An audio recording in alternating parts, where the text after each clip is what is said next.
Well, hello there. Hi, I'm so excited to be here. I'm so excited that you're here. I went on a very long hiatus and now we're back and we have officially renamed the podcast. So welcome to the first episode of Too Sensitive. My guest is none other than singer, songwriter, volleyball player, skater, soccer player, so on and so forth, Abbie Boz. Oh my gosh, I'm so excited to be here, guys. Yeah. Aw. I'm so excited that you're here.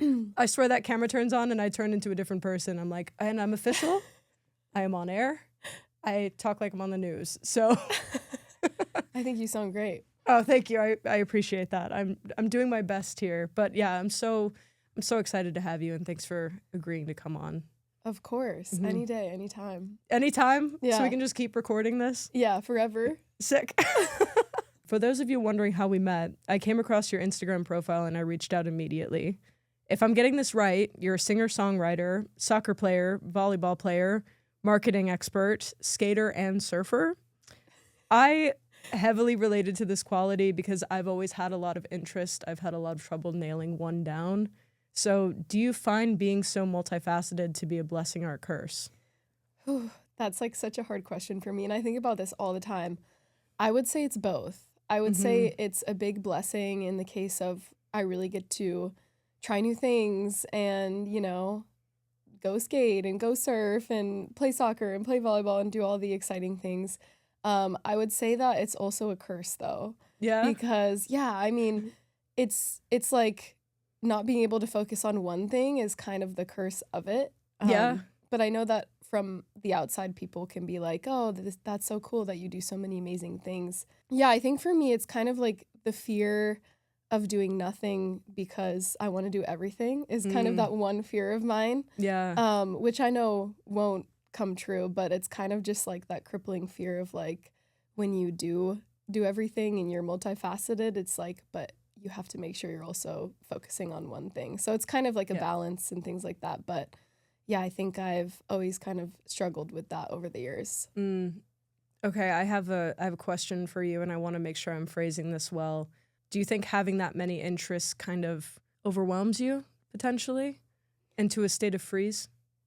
Yeah, I think sometimes it can, depending on, the day or like how you're feeling. But yeah, I think sometimes it's so freeing because, as soon as you get sick of one thing, you can just go and do the next. But then sometimes when that fear sets in and you're like, oh, I wish I could just focus on one thing and be good at one thing fully, I think that's when that starts to set in. Yeah, the overwhelm. Yeah. Does that happen for you too? Yeah, I would say so. I think for the majority of my career, marketing was kind of something that I just fell into. It was never my heart's desire. I also have a marine bio degree, randomly. You're so cool. What? Wait, you didn't know that? A marine bio degree? Yeah, I have a marine bio degree. Knew that. Yeah, I have a marine bio degree and an environmental studies degree. Oh, so she does everything.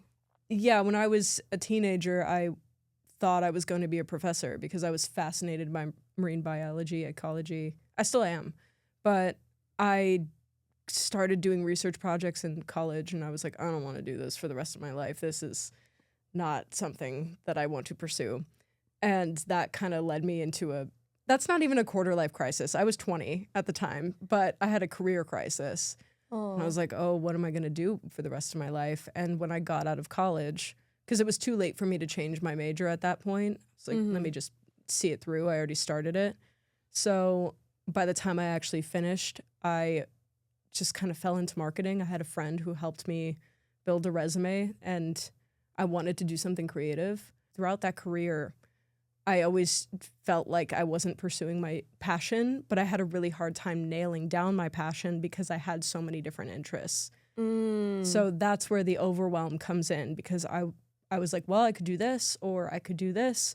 And now this has kind of become my baby and my dream because I get to talking to people is my number one passion, really. Aww. I'm a professional yapper. A professional yapper, everybody. You definitely are. Yeah. Our talks, we'll be talking on the phone. I'm like, what? It's been 2 hours? Yeah, What? I know. I know, love I'm it. a professional yapper for sure. But it's so cool because I think it combines all of my interests and I get to speak to people that I'm fascinated by and I love learning from people. So that's That's the big reason I want to do this now. I mean, I don't know. There's a lot of different ways you can make money now with social media, but they tell you to pick a niche. And we were talking about this a while ago, but yes, we were. They tell you to pick a niche on social media. I think this is the old way of going viral, personally, and building a successful career from the platforms. Mm-hmm. Pick a specific interest, focus on that, only create content about that one interest, and then you'll blow up and be successful.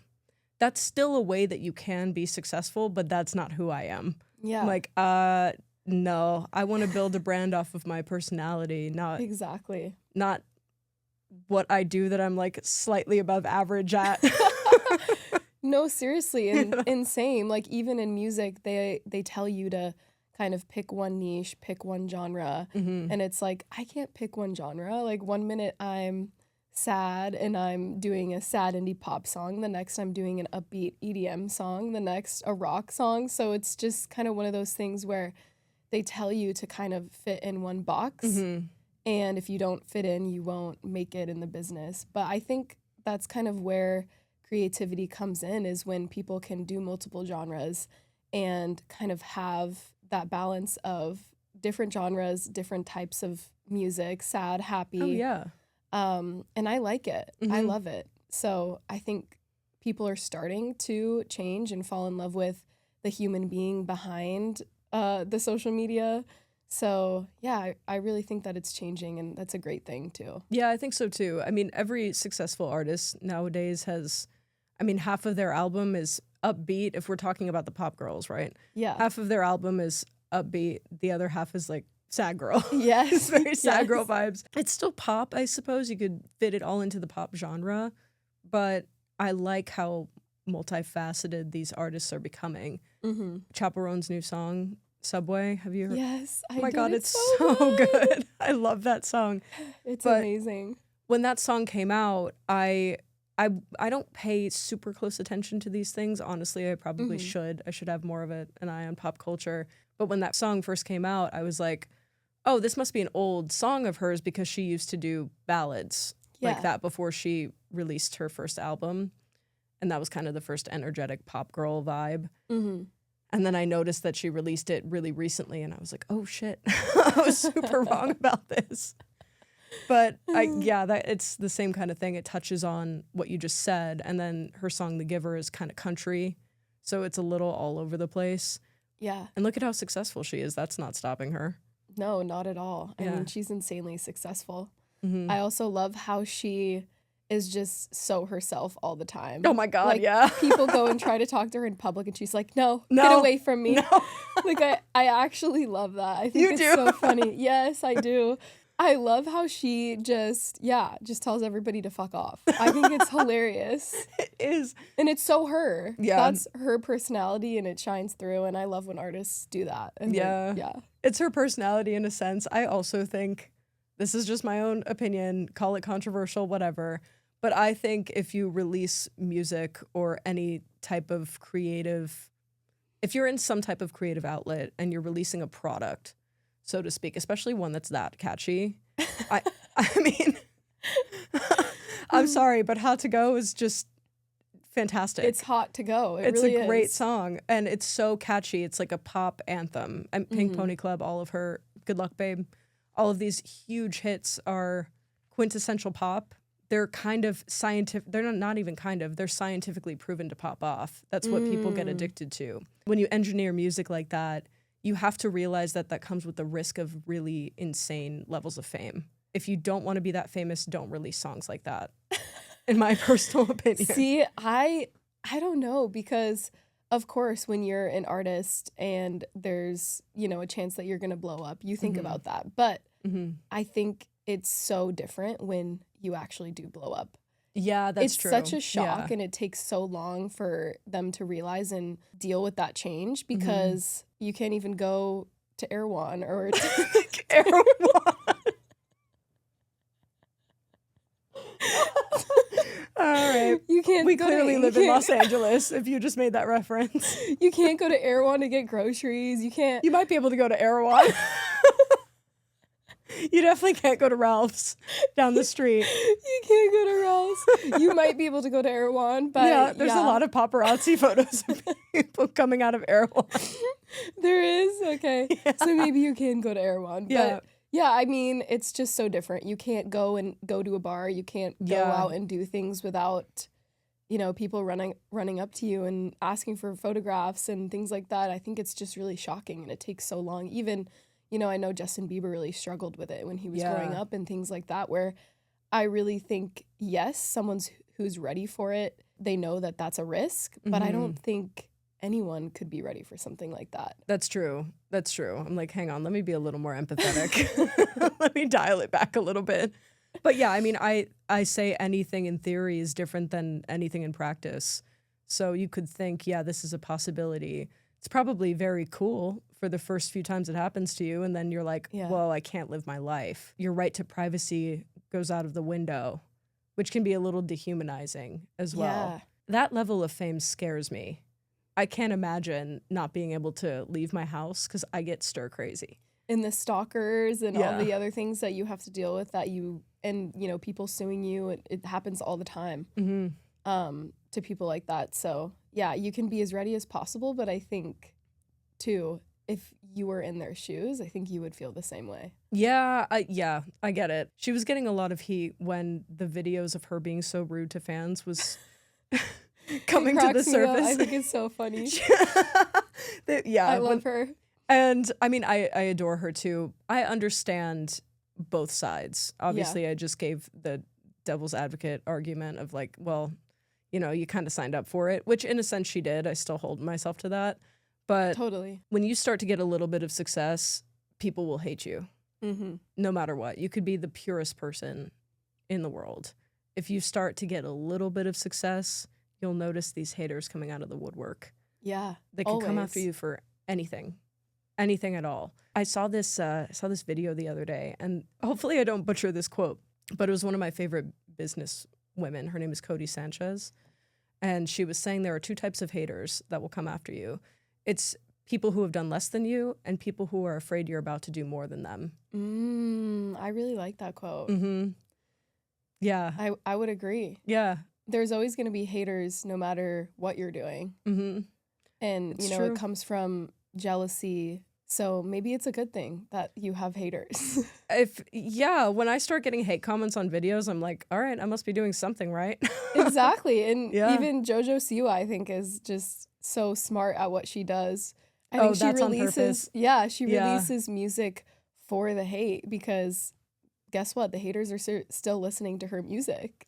That's what I'm saying. They're still going on the internet and talking about her song and saying, oh my God, did you see JoJo Siwa's new song that she dropped? Listen to it. It's ridiculous. And what's her new song that just came out? Oh, I don't know it off the top of my head. I don't know the name off the top of my head, but I know what you're talking about. It's addressing the haters head on. Yeah. And addressing her cringe factor head on. I mean, the thing is, I believe she's a little cringy, but I also believe that it's on purpose. And she's very intelligent. She may be cringy, but we're still talking about her in this room. And she's laughing all the way to the bank. She's laughing all the way to the bank every day, all day, every day. There's a strategy here. She even admitted it. She went on Call Her Daddy and she was like, yeah, I embrace the hate. She's doing something right. She really is. Yeah. Yeah. But again, once you start to get a little bit of success, the thing is the hate never comes from the top. It's never top down. Usually if someone is criticizing you from a higher position than you, it's coming from a place of wanting you to do better. Yeah. Because every person that I've spoken to is more successful than me, gives me constructive criticism to help me improve. Oh. Every person who gives me hate is probably lower. So it never comes from the top down. It comes from the bottom up. So just know that if you're getting that, you're doing something right. Exactly. No, yeah, I agree. Yeah. I literally made a Labubu video the other day. I made a Labubu video. It was like... Every time I see those, I think of you now. And I got so many hate comments on it. You did? Yeah, I was like, this is a hellscape. You're like, I don't want a toy that you have to bless with holy water. And yeah, I got so many hate comments on it, and I thought it was so funny. Oh my And God, I it was is like, funny. well, I guess I'm doing something right if people are hating on it. Yeah, well, yeah, I mean, you're getting a video that's, you posted a video that's gaining some traction, whether it be good or bad. Exactly. Yeah. Yeah. I So funny. I posted a video. Oh my God, this is hilarious. I posted a video, I think this was a couple months ago. I'm going to say it again, all right? I'm standing on business. I'm going to say it Oh again. my God. I made a video that was like, can straight girls please stop having their bachelorette parties at gay bars? I saw that. I saw that. That was so funny. I'm standing on business. I hate that. Just personally, it just kind of makes me, and as well as many other queer people, I've spoken to a lot of queer people about this. Yeah. It kind of makes us feel like we're on display. Oh, let's go visit the gays. Let's go have fun. And like, no, we're not your show pony. We're not your circus. We're not your vacation. Exactly. Oh my God, the comments. The comments. So many hate comments. I was getting called biphobic. I don't know where biphobic came from. What? I never said anything about bisexual women. Oh God, someone made a stitch and called me a fascist. Like a homophobic fascist. Wait, that is so funny. I was like, oh my God. All I said was, I don't appreciate this one specific thing that straight women do, which is the bachelorette parties. But I also understand that straight women go to gay bars because it's because of safety. Yeah. The only problem with that is now the straight men have caught on. So now straight men go to gay bars to hit on the straight women that are there. You're like, wait a second, is this a straight bar? I thought this was our gay bar. Have you been to the Abbie on Saturday? That's a straight bar. Yeah, the Abbie is a straight bar. Yeah, on the weekends, that's a straight bar. Yeah. Except for Sunday during the day. Hey. Hey. Sunday fun. But I didn't know that. I thought it was legitimately just straight now. I didn't know gay people still went there. yeah. I guess that's why. Yeah. Wow. Yeah. So anyway, the point is I got a lot of hate comments on that video, but it went super viral. So I was like, all right, I'm doing something right, I guess. Embrace the hate. Always got to. Yeah. Not everyone will understand and everything. And some people will take things the wrong way, but I think it's still important to put what you feel out there. Yeah. And I'm trying to get better at this because some of my opinions, they are a little controversial. That's who I am. I don't want to filter myself through that lens. So I'm getting more comfortable with actually speaking my mind and putting it online because I think people need to see a different perspective. Yeah, I think so too. Props to you for doing it and getting out there and being brave. I know, but it's so worth it. And yeah, I'm proud of you. Oh, thank you. I appreciate that. Anyway, we got a little sidetracked. Out of all of your interests, would you say that being a musician is the end goal? Yeah, I would say so. I think it's kind of been ever since I was growing up, it's kind of been music and soccer have been my two main things. Mm-hmm. And there's been a lot of times growing up where I've picked soccer and we've gone on a lot of different trips and ODP and, you know, college soccer was a lot too. I also got to major in music and oh, that's cool. I didn't moving know that. to LA. Yeah, moving to LA was just, I don't know, the music community in LA are some of the most welcoming people I've ever met. And I think a lot of people say the opposite, which shocks me because everyone that I've met in the music industry have been the most supportive, kind, amazing humans. And so just getting to kind of be in that community and meet new people, I've realized that, yeah, that is my passion. Music is my passion. Yeah. I love being able to really feel with people and share my feelings. And I think that's what music is all about, you know? Yeah. What would life be without music? It would be sad. It would be very sad. Imagine going to a club and there's no music. I wouldn't know what to do with life, really. Would they even exist? No. Probably not. They wouldn't. Right? Music, literally, in every part of life, I feel like it just makes it so much better, brighter, colorful, you know? Yeah. It's so conducive to the human experience. Mm-hmm. Music has been around since humans have been around, basically. I can't imagine a world without it. Even though I'm so pop girl. I'm such a girly pop. I love it. Pop girl.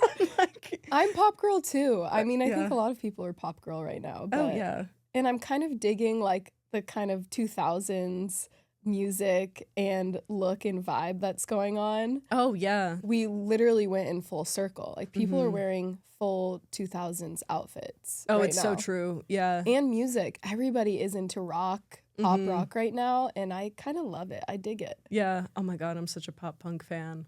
Me I too. love that. I love that genre of music. It's awesome. Yellow Card was probably one of my favorite Oh, artists when yeah. I was growing up. Do you like them? Yes, of course, but I'm a shameless Green Day fan. Oh, That's my band. yes. That's I like my love soul them. band. Oh, Shameless. Would you say that era inspires you?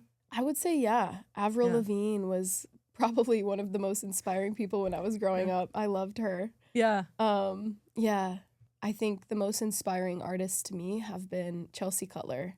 Oh, yeah. I love sad girl Mhm. pop music, but I will say that her just overall vibe of How to Be Human, that album, Mm. is so gut-wrenching. So Aw. gut-wrenching, and I love that. Yeah. I love the saddest music you can possibly find, put it in front of me, it'll make me so happy. I don't know what it is, but the feeling of just like gut-wrenching vocals Mm-hmm. just makes me so happy. It's so beautiful. It's Yeah. such a beautiful thing, and I think that's something that you don't get with happy music is Mhm. you'll be listening to like an EDM song and it's so happy, but when you're listening to just like a raw vocal and it's just a slow indie pop guitar, I think there's something different and something just so raw about it where I just fall in love with it. Yeah. Does that inspire you to write? It does, yeah. Mhm. I have some gut-wrenching songs coming out, Aw. and I know. They're so exciting. I'm so excited to show Yeah. them to you guys. But yeah. Yeah, I'm excited to hear them too. I think you and I were touching on this a couple of weeks ago because we were talking about sad songs. Yeah. I love some songs that are disguised as happy, but if you listen to the actual lyric, it's heartbreaking. I referenced this earlier, but Good Luck, Babe. I was listening to that Yes. song this morning. If you listen to the lyrics, it's heartbreaking, especially as a lesbian, we all know that It's really feeling. heartbreaking. Yeah. And the lyrics are really awesome. But she's just saying, "Good luck, babe. Like I can't Mm-hmm. do it with you. I can't do because-" this with you. I can't do this for you. Yeah. Yeah. Yeah. And I love that song. Mm-hmm. But I would say there's a lot of songs like that and you won't even notice. Oh my gosh, these lyrics are so sad. So sad. Yeah. A lot of Justin Bieber's music is like that. Like The Ghost. Ghost. The Yeah. Ghost. Yeah. Oh. Ghost. Oh my God. That song makes me think of my mom. So every time I hear it, even though it has an upbeat sort of tone, it makes me cry.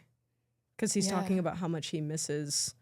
I don't know who the song is about. I know that he has a lot of writers that help him, but I'm not 100% sure who that song is about. But he's Yeah. obviously singing about the loss of a loved one, which makes me think of my mom. So every time I hear that song, I'm like, oh my God, it's just so heartbreaking. Ed Sheeran, the A-Team. Oh, yeah. That exact feeling I get from that song. It's Yeah. just like, oh, Oh my God. in the best That's- way. That's so fun. I feel like every single person who had that song downloaded to their iPod, they turn on their car and that's the first thing that plays. Yes. No, seriously. It comes up first. It comes up first. That and happened then to it's me in like, my oh own my car. God, I didn't mean to cry in my car Yeah. again. And the A-Team came on. What? No, that's so true. It's that would happen to me every single time I got in my old car because it would just automatically revert to Apple Music, and that was the first thing that came on. And you're like, I'm like, oh.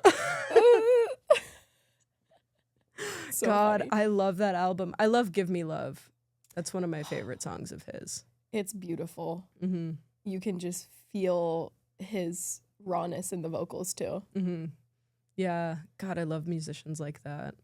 Yeah. I feel like people just overlook pop as, oh, well, it's top 40. Who cares? But Mhm. there's so much genius in pop music. So many different producers, so many different writers. Obviously, the artist themselves, they're a person. Yeah. Yeah, the pop genre is it can be so genius. And I feel like people just write it off as, oh, well, it's top 40. Oh, it's thoughtless. No, it's But- not. There's a lot of thought and process that goes into these like musical hits. Yeah, as Yeah. soon as you strip it down and it's just like the vocals and the Mhm. guitar and you can listen to the lyrics and it's like, whoa. Mhm. Yeah, Teddy Swims, Lose Control. Mhm. Oh That my song. god. Yeah. Great song. I love the raspy type of voice. You know that video of Miley Cyrus that constantly goes viral and it's just Yes. her singing Angels Like You? I Oh my god. melts my It's soul. oh god, her voice. So apparently, I didn't know this, but she has vocal nodules, which is one of the reasons she can't tour, but it's also why she sings like that. Oh, I'm like, "Girl, I know that's bad for you, but your voice is like it's so beautiful. it's amazing." I saw her live a few years ago. Probably one of the best concerts I've been to, honestly, because her voice was just unbelievable. jealous. I'm My so sister and I were jealous. crying. I want to see her live so bad. Oh my god, she's incredible. Oh, Yeah, she sang High because this was her Plastic Hearts tour. My sister and I were just like I would have bawled my eyes out the whole crying. time. I was on mic. Would you say that being a pop star, if you could dream like big, where do you see yourself?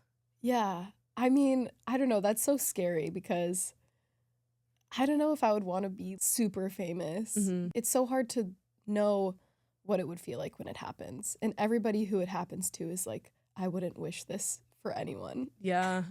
And Yeah. you're like, what? I think in a perfect world, I would be almost like a Chelsea Cutler or Fletcher where, Oh, okay. you know, Yeah. I'm able to tour and, tour the whole US, the whole world, just have fun with my band. But I don't know. That's a really good question. Mm. Do you have a dream venue? Dream venue. I want to play at Coachella. Oh, yeah. I Yeah. want to play Coachella Music Festival. I think that's my big goal right Mhm. now in the festival season. But Yeah, that's awesome. yeah. Yeah. I could totally see you doing that. I know. Hopefully, in the coming years it happens. I think too, manifesting works. It always works. Mm-hmm. Every time I set a goal and it's very specific and I'm like, I want to play at this venue, or in 2 years, I want to have this number of whatever, it works. Mm-hmm. And it's so crazy how it works. If you just write it on your mirror or have a piece of paper and look at it every day, your dreams will come true. Like, you're bound to succeed if you never give up, Yeah. you know? So what does that manifesting process look like for you? Is it just Yeah. writing stuff on a mirror? It's just really, truly sitting down, writing everything down, writing specific goals, writing micro goals, macro goals, and then, writing them where you can see them. Because Yeah. as soon as I write something down, I never see it again. So I don't know if anyone else Yeah. is like that. So, I just make sure that it's popping up on my phone, or, I have goals in my calendar too, where it's like, in 6 months, it's going to pop back up and be like, did it happen? Mhm. So I think it's just about writing things where you can see them. Oh, that's a great idea. And then just like when Yeah. you're falling asleep at night, just have it right by your bedside table. And then you can think when you're going to bed, oh, like, did I do anything today that would have helped me Mm. with my goal in the future? I love So- that. Oh, That's thank great. That's a you. great thing guys, take her advice. That's a great thing you should do. I'm going to do that. Oh my gosh, I'm Yeah. so glad. I hope you do. Yeah, I write things down, but I also have the tendency to forget. I have a big overarching goal, Yeah. but I should write down the little things, the little steps it will take to get to that point. Yeah, because it's really Yeah. hard to like think about a big goal and be like, oh, I'm so far away from that goal right now. Mm-hmm. And that's okay. But if you're creating little macro goals within that, I feel like it feels more achievable. Mm-hmm. And then it leads you up to that big goal. But that's something that I struggled with too, is I'm like, Yeah. I want this, but I can't have it right now. And so just thinking about it in kind of a macro way, I think help. A micro. Micro. Why am I saying macro? Micro. That's okay. I got what you were saying. Yeah, just like Yeah. looking at it in a micro way, I think really helps.